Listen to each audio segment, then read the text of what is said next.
So, ang hamong mo, pag hindi malambot, balik ko pera nila. Yes, magkano yung sir. ganyan? 170, sir. Yung ganyan, 85 yan. Yes, sir.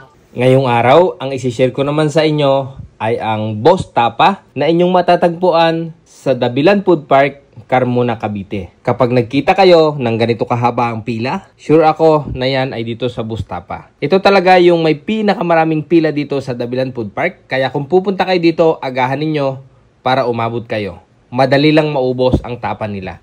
Pinipilahan ito dahil sabi nung may-ari, ito daw ay sobrang lambot. Kahit walang ngipin, bata matanda, kayang-kayang kainin to. Ang hamon pa niya, pag hindi daw malambot, ibabalik niya yung binayad nyo. Kaya mga kasakol, huwag ninyong palampasin at tikman ninyo itong Boss Tapa.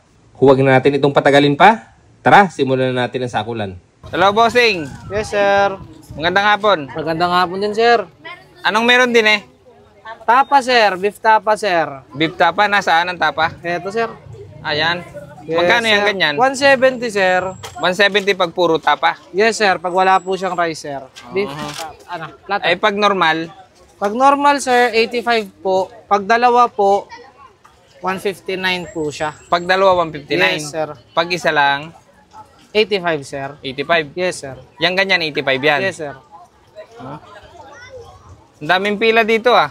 Oh, sir. What? Isa sila sa mga nabubudol, sir. Eh. Naamoy kasi nila, sir. Tapos, nakaka-curious sila nung last. Matagal na tong tapahan mong to. Oh, sir. Since 2021 pa ako dito, sir. Nagsarado lang kami, sir. Kasi may mga ginawa po yung mga ilaw dito. Mga ganun po. Yang tapa mo malambot yan. Yes, sir. Sobrang lambot yan, sir. Kahit wala kang ngipin, sir. Kaya mo yan, sir.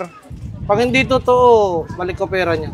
Hindi siya sa mantika niluto, no? Hindi, sir. Bali, ibang type na po kasi ito ng tapa, sir. Hindi na siya yung tapa na alam ng lahat, na na kasanayan ng lahat, sir. Kasi, di ba, nasanay tayo, sir, na dry, maunat, sa mantika. Ngayon, sir, ginawan ko siya ng paraan, sir. Para, kumbaga, parang lang siya, sir. Hindi na siya yung dry. Masosi na siya, sobrang malasa na siya. Yan, sir, oh. Kitang-kita niyo yan, sir, oh. Sobrang lambot na yan, sir, oh. Oo nga, no? Na yan, sir. Saan ito matatagpuan? Yung tapahan? Sa Dabilan po, sir. Food market po. Dabilan Food Market. Dito po sa Carmona. Garantisado, masarap. Oo, sir. Siyempre, sir. Kaya tayo pinapilahan at binabalik-balikan ng mga tao. Kasi yung mga tao naman na yan, sir, kapag natikman naman nila yan at hindi sila nasarapan, automatic yan, sir. Di ka na babalikan yan kanabukasan. Kaya kayo, sir, mamaya, sir, para alam din ng tao, honest review. Kaya nga lagi kong sinasabi sa mga vlogger na pupunta, mas maganda, honest review. Para at least, diba? Tsaka wala kang masasabi dito, sir, na pagka-vlogger madami. Kasi, sir, lahat yan tinatakal, sir. At kung sinong abutan ng lahat ng yan, yun lang ibibigay. Hindi po yung mayroon pa silang ibang makukuha. Ganon, wala po. Palagay mo, anong sekreto ng iyong tapa? Bakit nila binabalik-balikan talaga yan? Pagmamahal, sir, lagi. Pagmamahal? Dapat lagi mong mahal yung ginagawa mo, sir. Kasi pag di mo mahal yan, wala. Yun lang? Yes, sir. Ang dali naman pala ng sekreto mo. Grabe, boss. Haba ng pila. Tagal ako bago makakain ito. Ganon talaga, sir. Walang vlogger dito sa akin, sir, eh. Nanay nga ng asawa ko, pumipila sa akin, sir, eh. Ba't? Alin? Nanay ng asawa ko, pumipila. Wala pang naaabutan. Aba. Yes, sir. Totoong nangyayari yan, sir. Ang exempted lang sa akin sa pila dito, sir, kapwa vendor, tsaka PWD, senior citizen, buntis. Yan lang po. Mahal natin ang mga customer natin, eh. Siya nga, walang lusot, ha? Isang takal lang ng isang takal yung nilalagay mo. Wala akong walang bias yan, sir. So yung mga kasakol, nandito tayo ngayon sa Dabilan Night Market dahil titikman natin itong Boss Tapa. Ito yung tapa na malambot.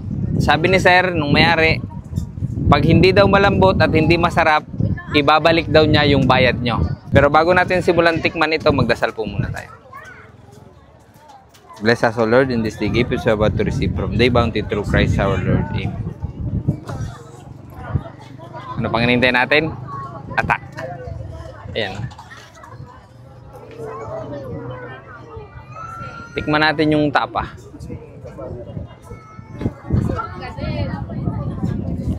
Napakalambot nga. Sarap. Sa kanin.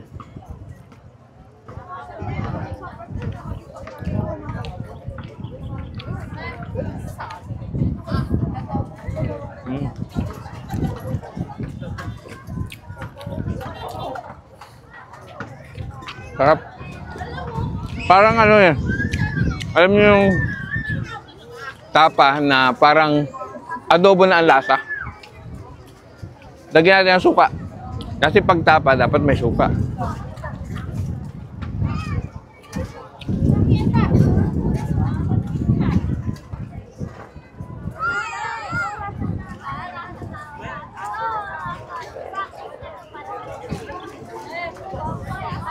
Mm.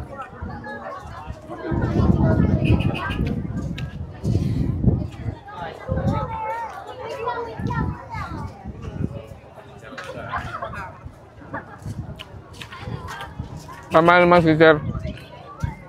Malambot at masarap yung kanyang tapa. Kahit walang ngipin, pwedeng kainin.